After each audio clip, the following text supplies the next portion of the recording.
nous avons développé le projet Capato qui a pour objectif de déterminer la capacité trophique de la lagune pour un développement durable de la conchyliculture.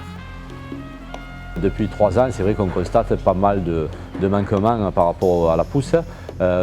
Parce que on a fait des efforts bien sûr sur le milieu. Les villages se sont équipés en équipement d'assainissement, ce qui est très bien, mais bon voilà, maintenant on a peut-être un manque de productivité à cause un peu de ces effets de retrait un peu d'eau douce.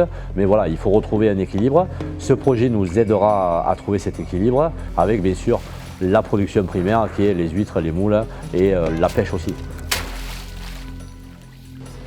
Les objectifs spécifiques du projet, c'est d'abord d'analyser l'évolution temporelle de l'état écologique de la lagune de Thau, de regarder l'évolution temporelle de performance des coquillages en élevage par rapport justement à ce retour vers un bon état écologique dans le sens de la directive 4 sur l'eau.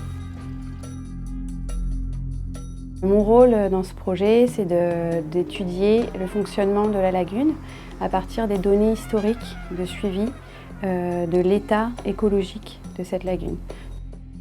Dans les années 70, les apports étaient de l'ordre de 140 tonnes de phosphore par an. Et puis, grâce à un ensemble de travaux qui ont été menés sur les stations d'épuration, les réseaux d'assainissement, on a eu une baisse importante. Les apports ont été divisés par 5. Les microalgues, pour qu'elles puissent se développer dans la lagune, ont besoin d'apports nutritifs qui viennent en fait des terres. Et aujourd'hui, on se pose la question, est-ce qu'il y a suffisamment d'éléments nutritifs pour assurer la croissance des microalgues qui sont elles-mêmes derrière consommées par les huîtres.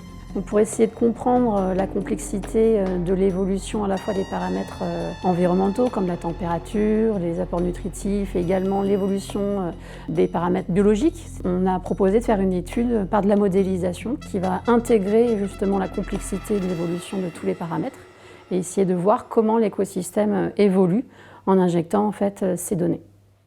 Ces modèles vont prendre en compte tout ce qui va influencer le fonctionnement de la lagune de Thau. Donc on a un modèle de bassin versant qui va nous calculer les apports d'eau et les apports de matière à la lagune, un modèle hydrodynamique qui va nous calculer les mouvements des masses d'eau dans cette lagune, et puis finalement ce modèle biologique qui va nous permettre de calculer les stocks et les flux de matière entre les différentes composantes de cet écosystème. On est régulièrement en contact avec les conchyliculteurs et donc au travers d'échanges, de réunions, est venue sur la table la question des baisses de productivité. Finalement, en fait, ces problématiques peuvent être transposées à d'autres milieux côtiers français, mais également européens ou internationaux. Et de là, en fait, on a développé un partenariat avec les Japonais pour travailler sur les mêmes problématiques, puisqu'on a ce genre de problématiques sur la mer de Seto.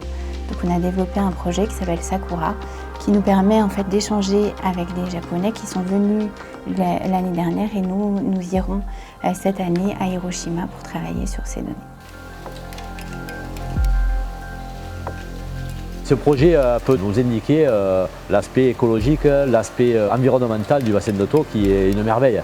Il faut mettre ça en avant et pour que le grand public connaisse et apprécie le bassin de Thau.